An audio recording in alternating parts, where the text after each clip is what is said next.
Welcome to the Actionable Futurist podcast, a show all about the near-term future with practical and actionable advice from a range of global experts to help you stay ahead of the curve.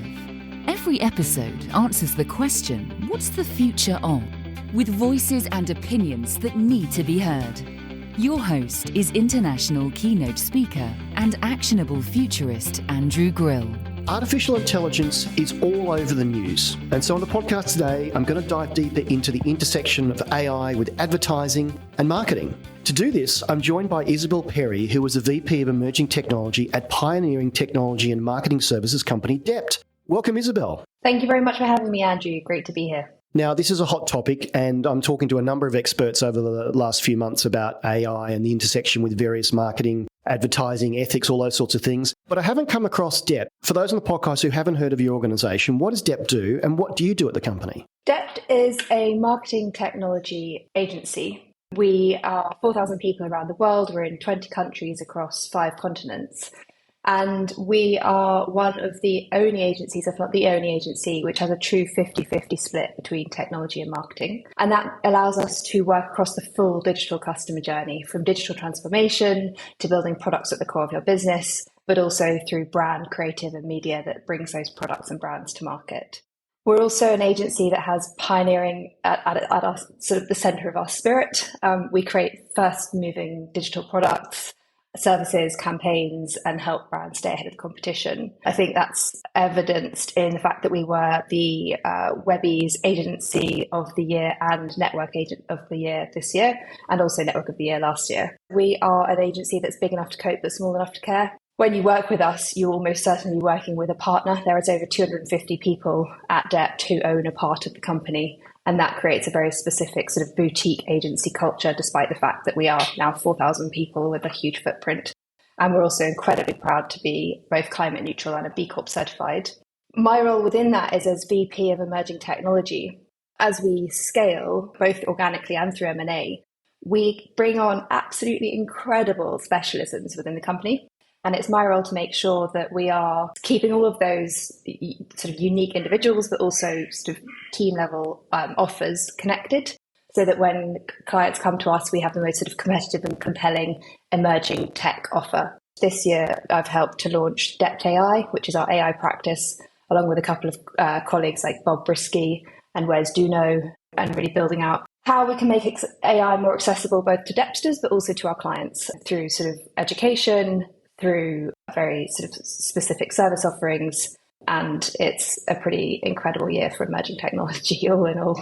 Making AI accessible, I love that phrase, because I think things like ChatGPT, will probably come onto that, have made our job a lot easier. Because if you said a year ago, can you explain how AI works to an executive audience? It's very difficult without some specific use cases. I have a session next week with 16 executives at a Fortune 100 company, and I'm going to get them to do some pre-work. I'm going to get them to play with ChatGPT with some prompts, because I want them to see the power of it. And I think when you actually see it, chat interfaces like ChatGPT allow that very easily. People go, oh, wow, I didn't know I could do that. So I think emerging technology is huge. The other reason I'm excited to talk to you is I am a technologist at heart, and I grew up as a marketer. The intersection of those I find really, really fascinating. And I've sort of kept both hearts alive. Obviously, I'm marketing my own business. As a futurist, I've got to stay up to date with all those technologies. But you have a fascinating career. You started your career in architecture. So how do you go from architecture to end up in emerging technology in an agency? I'm so glad you asked that, because I still feel very wedded to the world of architecture. The short answer is that I was lucky enough to present my architecture portfolio to my first boss in the agency world, who saw parallels between designing buildings and designing websites. The more interesting thing to say about that is actually that architecture is an incredible training for technology, because you have to be able to have a sort of creative vision, articulate that to a client within very, very specific constraints, but also articulate that in a great level of detail to builders/engineers. And so there's very few things in a way that could set you up to work in technology so well. And I also think that there's a discussion in the world of architecture at the moment about the death of the architect. And that is around the fact that the role of an architect is getting more and more narrowed over the course of history. And I think that historically, and probably still today, architects are idealists, and they want to effect positive change on the world. And actually, I think in today's world, if you really want to do that, you work in technology. I grew up as an engineer, so while we didn't have the creative bent, it was more of the nuts and bolts. Engineers are taught to solve problems from first principles. And so when you go into a business environment and someone says, how do we fix this? It literally is, have you tried turning on and off again? Have you tried resetting the business problem? Emerging technologies is your bag. And as you say, you're sort of wrangling all these different technologies that are coming at us. Maybe you could talk about some of the emerging technology you think will have a significant impact, importantly on society in the next 5 to 10 years, and how they might impact us on the way we live and work. The most important emerging technology this year and probably for the next 5 years is, of course, generative AI. We're at an inflection point, and that's arisen in the last maybe 6 months because people truly understand it because of ChatGPT, but more broadly, probably in the last 24 months, is the introduction of large language models or foundational models that are built with transformer architecture. Basically, what that allows anyone to do is to take these pre-trained models like GPT-4 or BARD and to fine-tune them with your own data sets to create models that are incredibly powerful for your own business needs. And that basically allows you to skip technological generation because you can be as good as your competitors that have been building models for the last 20 years. And that is the game changer. And the impact of it is honestly quite hard to articulate because it's so expansive, because basically the power of AI is now in the hands of non-technical people. Within the world of marketing, I'm thinking about it in 6 areas at the moment that will impact our ability to predict what will work, our ability to plan things. So whether or not it's using AI to create personas so that we can interview our consumers to build better products. In production, it's having a huge impact. I'm sure we'll come on to talk about that in more detail about the creative process from copywriting to creating 3D models and so on. In performance, and that's actually impacting websites and products that we're developing across personalization and, of course, process. But basically, AI is going to be completely transforming the existing businesses and creating entirely new ones. That's definitely interesting, but I think the societal impact will actually come at the intersection of augmented reality and AI. The release of Apple's mixed reality, augmented reality headset, that will have a much, much bigger impact than AI on society, because really AI is going to impact the world of work. If we suddenly have a technology which takes us off our little mobile phones, which have literally taken away one hand, like it's absolutely mad that we're going around with only one hand available to like live in because one of them always have a phone in them.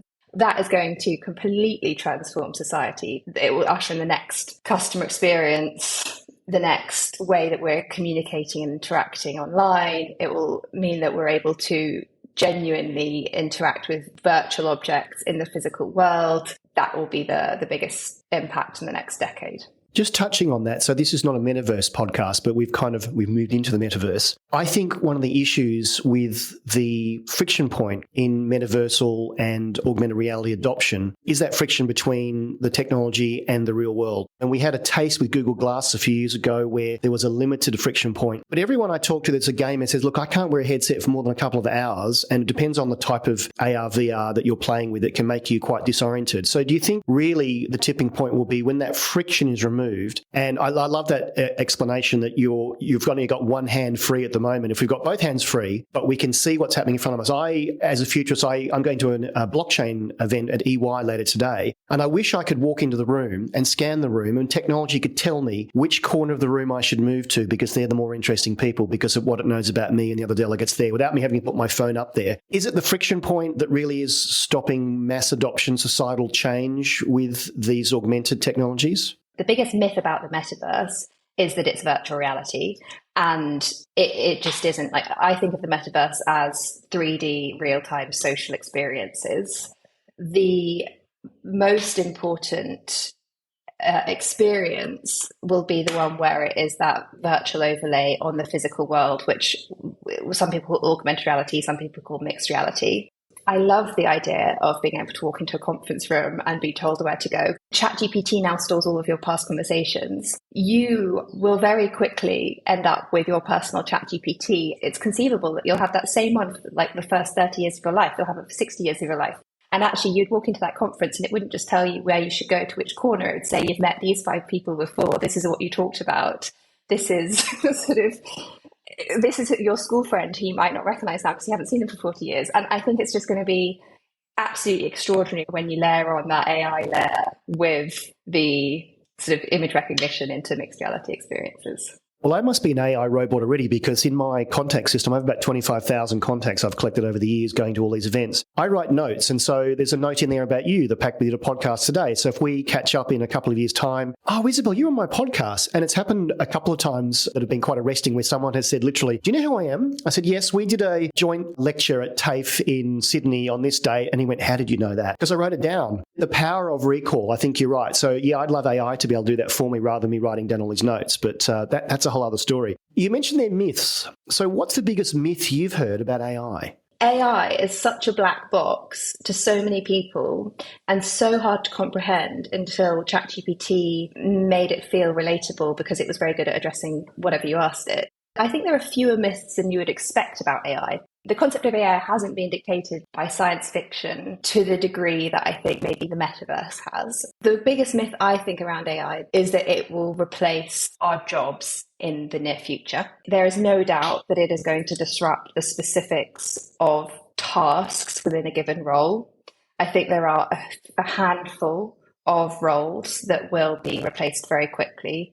For example, at DEPT, I do think that sort of the role of the QA, for example, is something that AI will impact relatively quickly. It's a bit of a cliche now saying this. I think it is true that you won't be replaced by AI, but you probably will be replaced by someone using AI. Those people that learn how to be much better at their jobs through this incredible new array of tools are super employees. And the wonderful thing is that that is possible to anyone who's curious, or who's creative and who's thinking with an open mind about how to combine different applications at the moment to create something and to make their imagination a reality. You talk about curiosity. It's one of my favourite subjects. In fact, I'm writing a book at the moment called Digitally Curious. So I'm wondering what advice you'd have for people listening to the podcast to stay digitally curious and lean forward and understand all these new technologies. I think the first thing to do is you should list out your role, what you're trying to achieve, the company that you work in, and ask ChatGPT what ChatGPT thinks you should do. I listen to a lot of podcasts. I personally find that you have a much broader reach of opinions and voices than you do through online publications. The other thing is that you should be trying at least one tool a week. So I actually love generative AI, which is a LinkedIn profile on LinkedIn. I think you have to understand how it impacts your own process and workflow.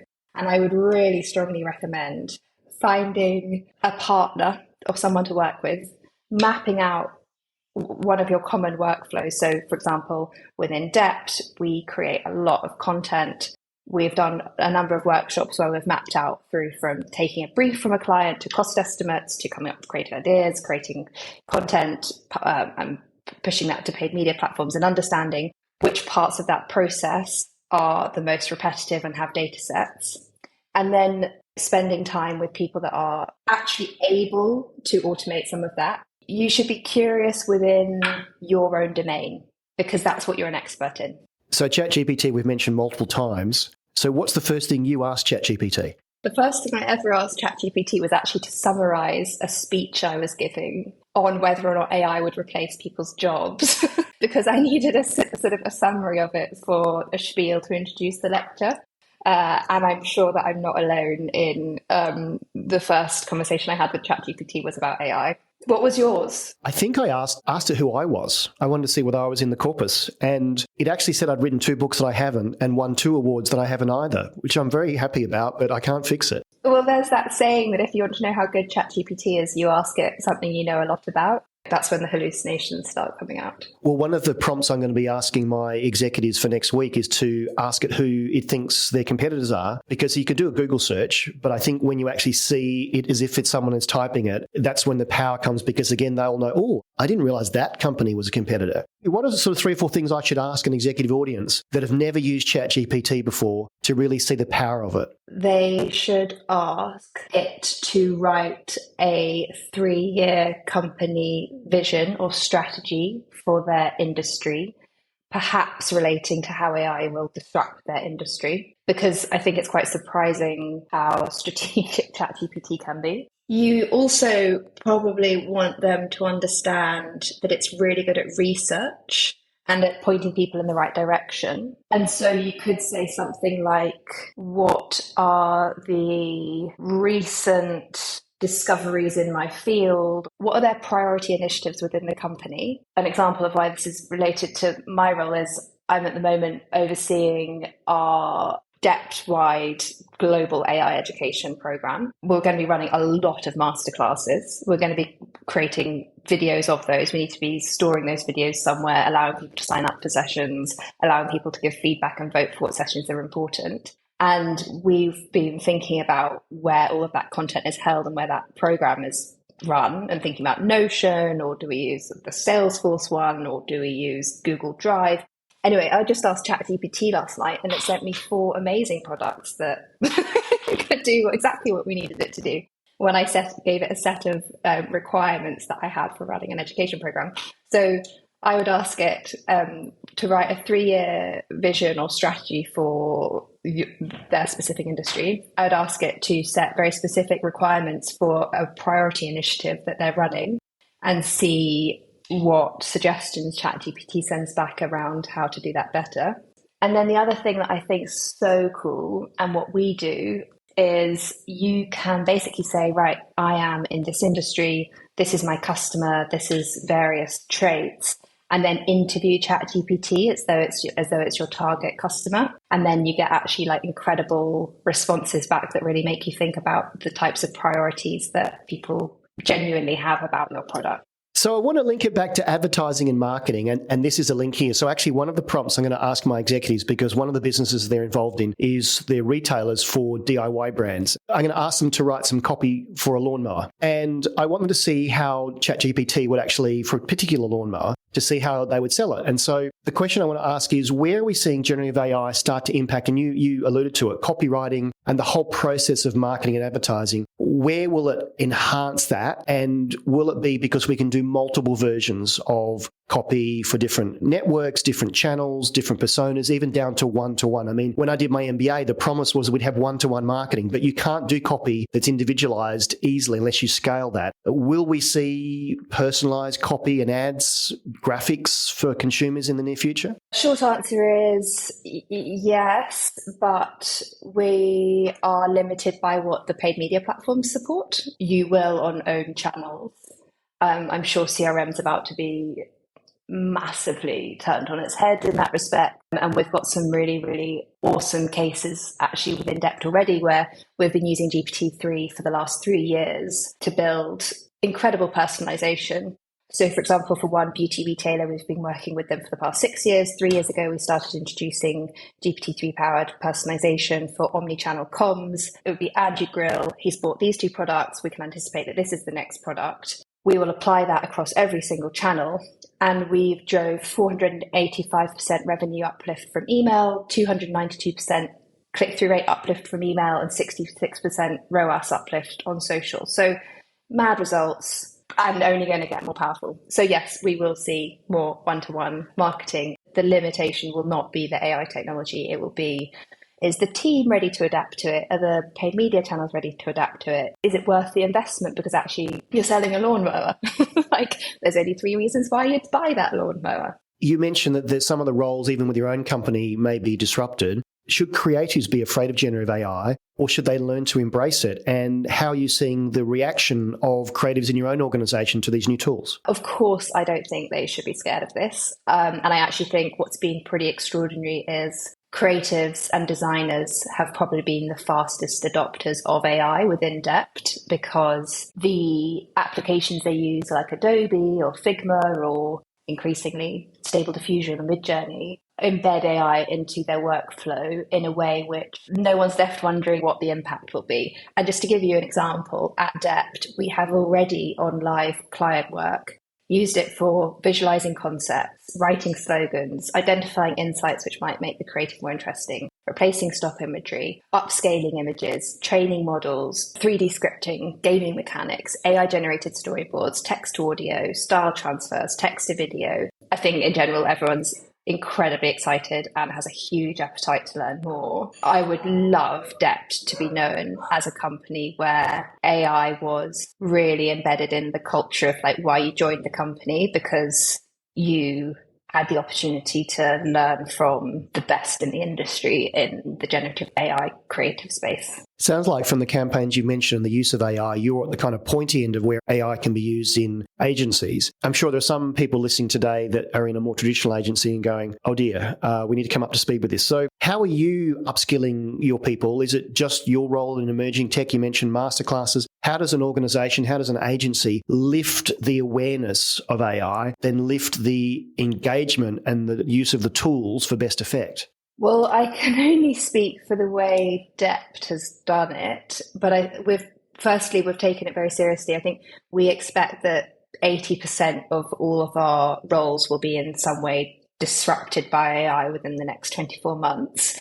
And that means you have to take it very seriously, but that also we don't know what the best use cases of those will be without getting it in the hands of every role. So, for example, we might find that actually HR is disrupted by this most. And so we are taking education incredibly seriously. We are rolling out 6 initiatives. One of them is a series of masterclasses. My goal is to do at least 50 this year, and making sure that we have a masterclass which addresses every single person's role. So, for example, I need to work out what the AI masterclass is that transforms the way we do new business outreach, for example, right? Not just the obvious, how do you choose a model, or how is Copilot going to impact developing? And to do that, we have to and have identified individuals across DEPT, across the 4 different crafts we have, so engineering, growth, creative, and experience, who can really be, figureheads and leaders within their domain. So, for example, there's this incredible guy called Henry Dalbrez. He's based in the US. He is really leading the way on what we can do with content creation, and he has sort of owned what the creative masterclass schedule looks like initially. The only way to get a grip on quite how impactful this is to split it up into specific areas that people can own, because otherwise it is totally overwhelming, because it's like that film that won the Oscar, Everything Everywhere All at Once. So you have to find people that already know what they're talking about and give them the platform and the task of raising the general level of understanding and awareness. So something I'm writing about at the moment and speaking to people on podcasts a lot about is ethics and AI. And in fact, this morning I just released a podcast which addresses that subject directly. So what ethical issues have you come across already when it comes to creating content with generative AI? And what are your concerns about ethical issues, positive and negative? Perhaps to start with, what are my concerns? Commercial companies with the very best intentions will only go so far, and that I think that the answer to this needs to be through regulation. And I think that's evidenced in things like the fact that OpenAI was originally established as a not-for-profit. If you look at Elon Musk, he fired the head of AI ethics at Twitter, then wrote a letter saying we needed to pause AI development for 6 months because we didn't have a grip on where it was going, and then founded an OpenAI competitor about 3 weeks later. Big picture, industry-wide, we have to have government regulation, and that has to be multinational effort. For a company like DEPT, I already mentioned we're a B Corp. I think we take being a good company very seriously. We're early on in establishing a digital ethics board. We have an AI ethics code of principles that addresses things like what our view is of AI in terms of growth, innovation. And we're also establishing guardrails for the company to follow across the blurred lines of legal ethics and information security. And that addresses people's questions like, who owns the creation of AI? Can we profit from it? Do we need to be aware of negative bias built into these AI tools, and how can we be aware of it?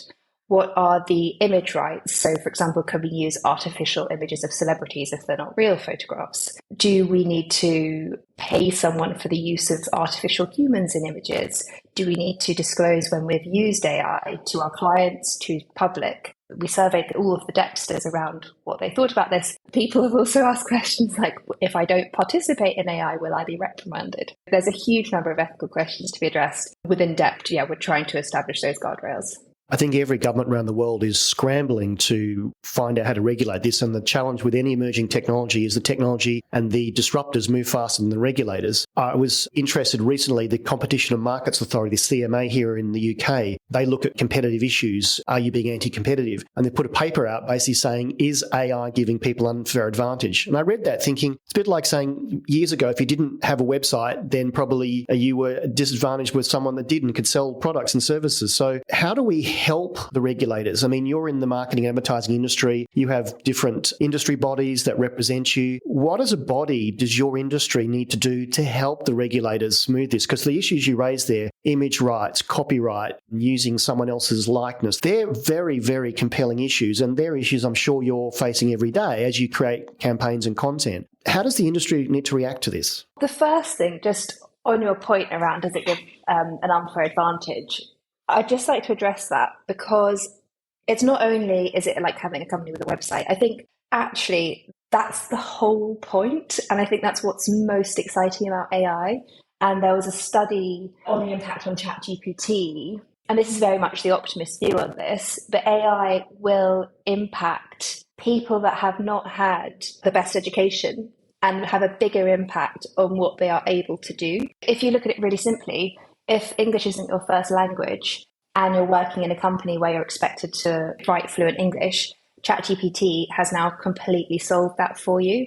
And I think that actually AI has given everyone an equal advantage, and that's why it's so incredible. But to address the question around regulation, and I apologise, this is kind of skirting the question, but I actually think I'm not best placed to answer that because it's like asking the people that are pushing at the bracket to rein themselves in. And it's really hard to jump between the mindset of how far do we push this and how far is too far. And I think that you need that healthy friction between the sort of the cynical, really profound thinker and questioner and the people that just want to embrace change. So what's the campaign you're most proud of where you've been involved and it's involved some sort of AI technology? At DEPT, we offer three things in this space. So we build AI, we run AI, and we use AI. And within building AI, the project that I think I'm most proud of from within DEPT is the project that I mentioned already,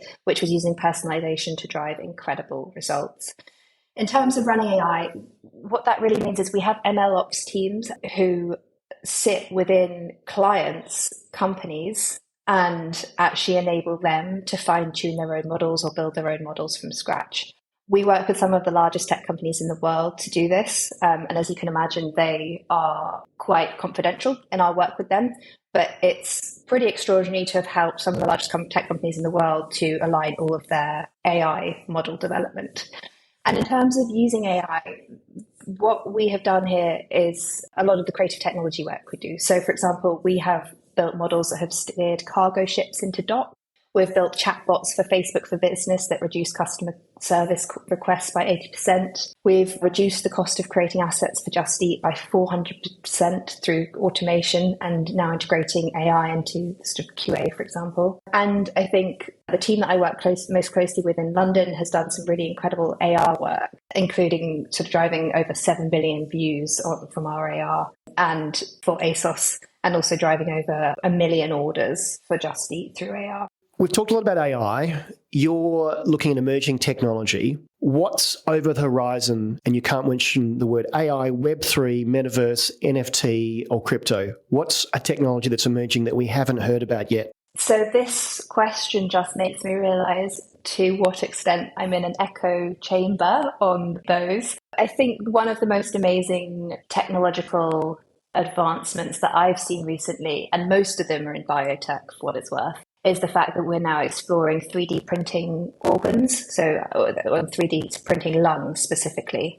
I think there's over 140,000 organ transplants a year globally, and that's probably just a fraction of the number of organ transplants that we actually need. And the fact that we're making such incredible headway into growing organs is absolutely extraordinary. How do you keep up to date with all the latest things that are happening? There's only so many hours in the day. How do you stay up to date with this compelling, fascinating world of emerging technology? I'm very lucky to work with colleagues who keep me in check. At DEPT, we have collectives There are groups of people, so there's about 500 people in different AI collectives around the company, where we have a really healthy debate and culture of sharing inspiration and articles and prototypes. So that's immensely valuable. And we've actually built an AI tool called DEPT Daily, which surveys all of the industry news to send 4 important updates every day. And that was like an early use of AI within the company. And then in terms of where I actually read, so to be honest, I don't have enough sources of news, but there's so much out there that I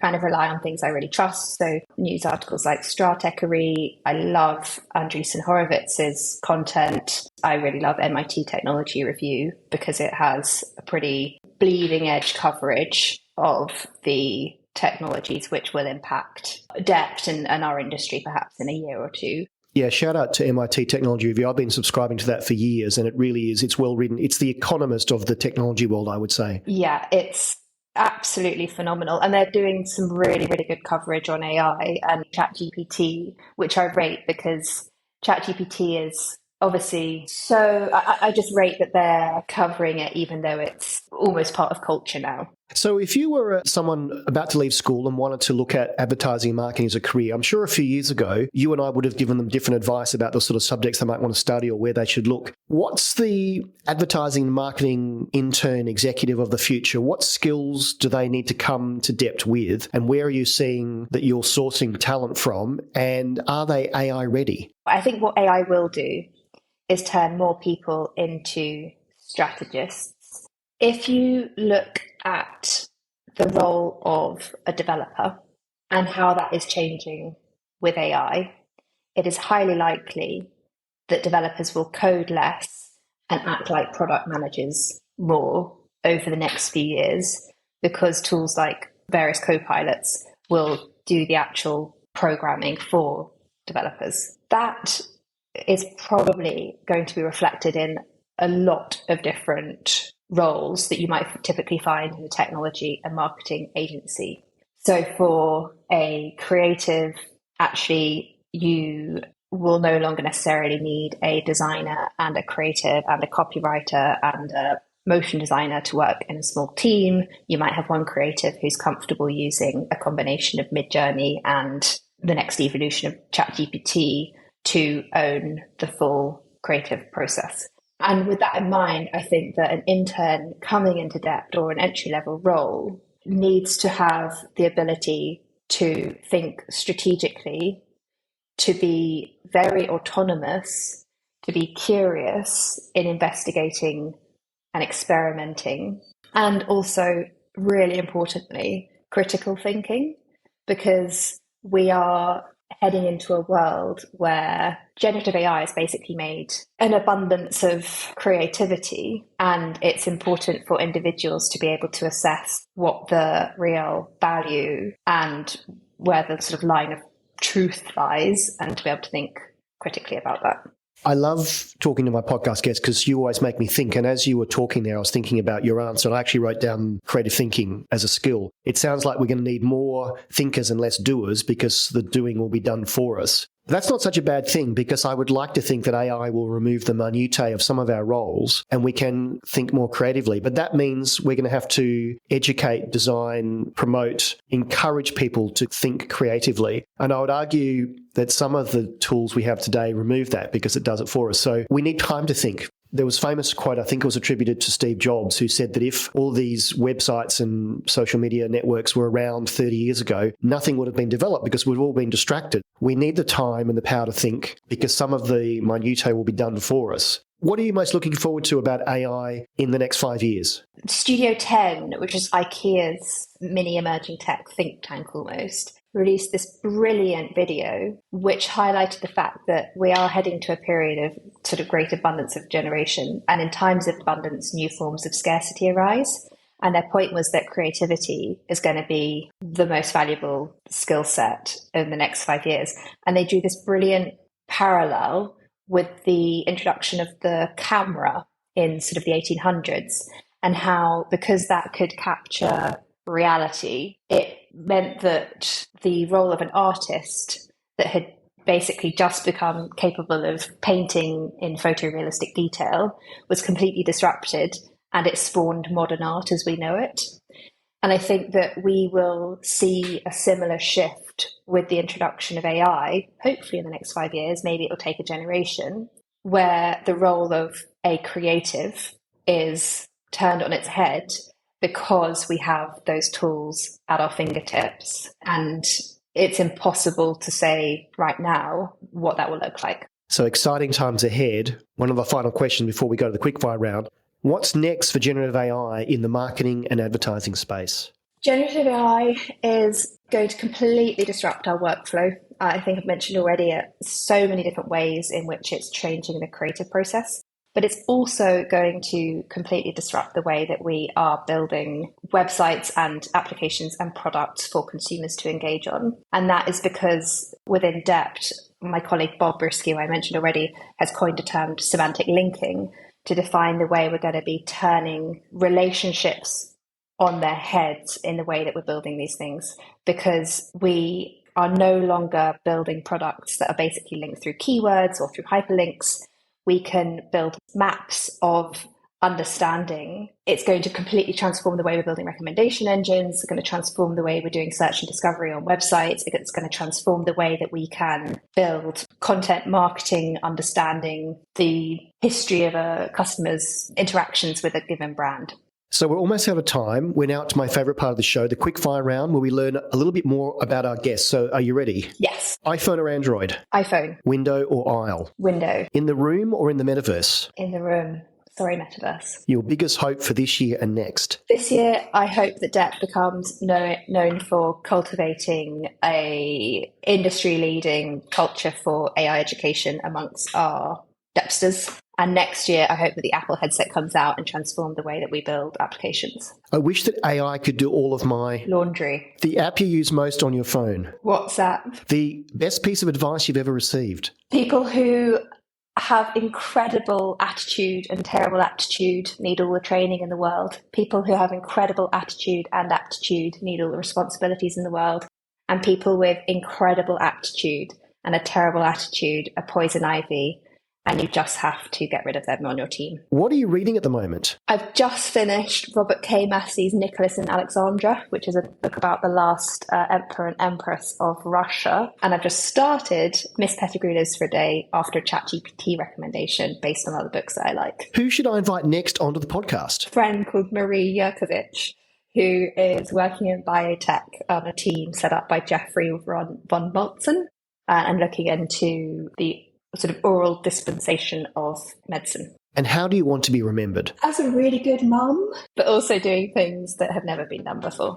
So as this is the Actionable Futurist podcast, what 3 actionable things should our audience do today when it comes to better understanding the opportunities and threats from AI? First thing, ask ChatGPT the same question with specifics about your role and the company that you work in. Second thing, plot your typical workflows and identify the areas with a lot of data. Or even better, ask the most technically minded person in your company to spend a week performing all of the different roles within that workflow to work out how they could be automated away, and spend 3 hours reading about this in a number of sort of example websites that I've already mentioned, and choosing one tool a week to try that applies to something that you do in your role. Isabel, a fascinating discussion. You've got an amazing role. How can people find out more about you and your work? Best place is to follow me or add me on LinkedIn. Thanks, Isabel. Great discussion, and thanks so much for your time today. Thank you so much, Andrew. Really, really lovely to chat. Thank you for listening to the Actionable Futurist podcast. You can find all of our previous shows at actionablefuturist.com. And if you like what you've heard on the show, please consider subscribing via your favourite podcast app so you never miss an episode. You can find out more about Andrew and how he helps corporates navigate a disruptive digital world with keynote speeches and C-suite workshops delivered in person or virtually at actionablefuturist.com. Until next time, this has been the Actionable Futurist podcast.